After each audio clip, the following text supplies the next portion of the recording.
l'ex-DGPN, Louis-Philippe Roundéon, a comparu devant la Criette. Au cours de sa déposition devant les juges de la Criette, Louis-Philippe Roundéon a cité les noms de 3 personnalités qui lui auraient proposé de renverser le président Patrice Talon. Le procureur interroge Louis-Philippe Roundéon sur la nature de sa personne après sa mise à la retraite d'office. Est-il citoyen lambda? À cette question, Louis-Philippe Roundéon se décrit désormais comme une personne ordinaire. Il rappelle ensuite sa carrière de près de 30 ans au sein de la police nationale, devenue aujourd'hui police républicaine. Le ministère public lui indique qu'il ne peut pas se décrire comme une personne ordinaire pour avoir occupé de grandes fonctions au sein de l'appareil sécuritaire béninois. Je me considère désormais comme une personne ordinaire à qui s'appliquent les lois de la République, a répondu Roundéon. L'ancien patron de l'armée rappelle que les interdictions qui lui sont opposables sont celles classées sous le sceau du secret défense. Je ne suis pas allé à la télé parler des armes acquises par l'armée béninoise, renchérit l'ex-DGPN. Pensez-vous que vous avez un statut ordinaire, lui demande le ministère public représenté par le premier substitut du procureur, le magistrat Amand Donald Regan Hungay. Face à cette insistance du parquetier, Louis-Philippe Roundéon indique à la cour qu'il a été radié des effectifs de la police républicaine après avoir été mis au garage pendant près de 8 ans. Il précise qu'il n'est plus sous le drapeau et que la loi ne lui interdit pas d'évoquer des sujets qui ne révèlent pas du secret défense. Lors de la perquisition de sa maison par la police républicaine, il a été retrouvé des munitions, des treillis militaires, des gilets pare-balles, ainsi que des étuis vides de pistolets automatiques. Interrogé au sujet des munitions, Louis-Philippe Roundéon reconnaît qu'en principe, il ne devrait pas laisser traîner chez lui des munitions. Mais il indique que ce sont des munitions de test de validation d'une arme italienne que la police nationale devrait acquérir alors qu'il était encore en fonction. Ces munitions, a-t-il expliqué, ont été retrouvées dans de vieilles valises. Il précise qu'il ne savait même pas que ces valises contenaient encore des munitions de test de validation. Quant aux treillis militaires, Roundéon signale au juge qu'il s'agit de treillis des marines américaines qui lui ont été donnés lors de sa formation avec l'armée américaine, notamment au Pakistan. Les déclarations de Louis-Philippe Roundéon sur des propositions de coup d'État contre Patrice Talon sont revenues au cœur des débats de la Cour de répression des infractions économiques et du terrorisme.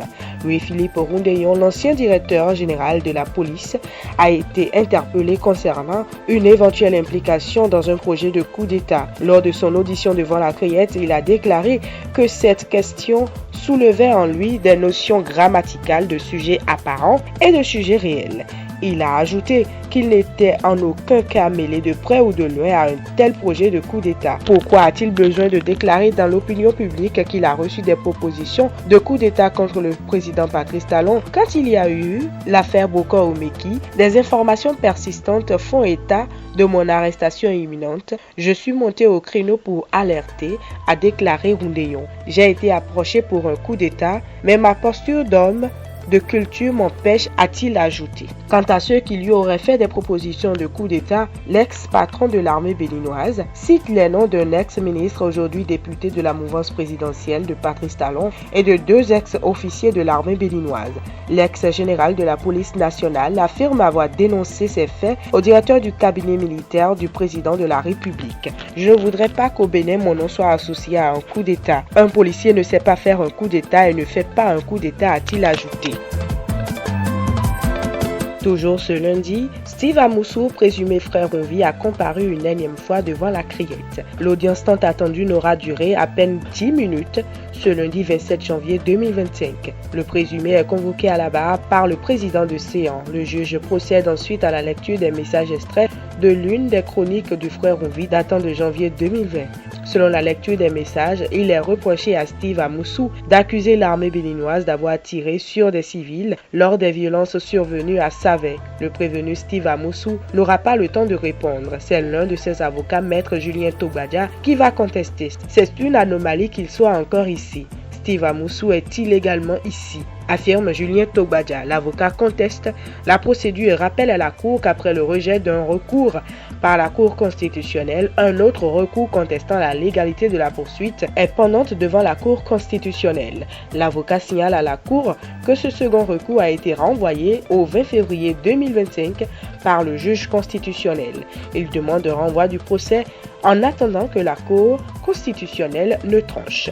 Maître Togbadja réclame ensuite de voir les parties civiles dans le procès. Selon l'homme de droit, le parquet spécial de la Criette ne saurait être l'unique partie civile dans ce dossier. Qui est la partie civile? Qui sont les parties civiles? Nous voulons les voir, a souhaité l'avocat.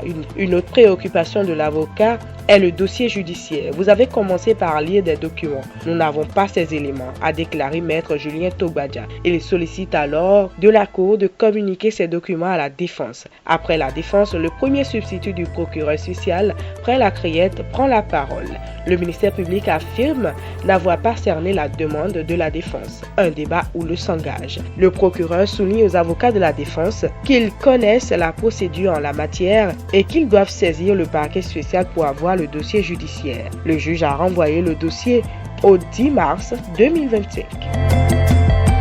Pour finir, 3 agents de la morgue du CNHU ont été condamnés à 2 ans de prison par la Criette pour sortie frauduleuse d'un corps. Selon les faits, une patiente décédée au CNHU après avoir été prise en charge par l'établissement à hauteur de plus d'1 million de francs CFA. Avant de remettre le corps de la défunte à sa famille, l'hôpital a exigé le paiement de ses frais de soins impayés. C'est dans ce contexte que 3 agents de la morgue, agissant de manière illégale et en complicité, ont sorti la dépouille de la patiente et l'ont remise à ses parents moyennant le paiement de 500 000 francs CFA. Lors de l'audience du 5 août 2024, le ministère public avait initialement requis une peine de 5 ans de prison dont 3 ans ferme et 1 million d'amende contre eux. Mais dans sa décision, la Criette a finalement condamné les 3 prévenus à une peine de 2 ans de prison ferme et 2 millions de francs CFA d'amende. Ils ont également été condamnés solidairement à payer 1 255 000 francs CFA au CNHU pour couvrir les frais de soins impayés. Par ailleurs, un mandat d'arrêt a été décerné contre le responsable de la morgue qui ne s'est pas présenté à l'audience du 27 janvier 2025. Selon les déclarations de ses co-accusés, il serait le cerveau de cette affaire et leur aurait demandé d'endosser la responsabilité, leur promettant de les sortir d'affaire. Ce sera tout pour cette chronique. Merci de nous avoir suivis. Cette chronique vous a été présentée par Doka Sanwangan.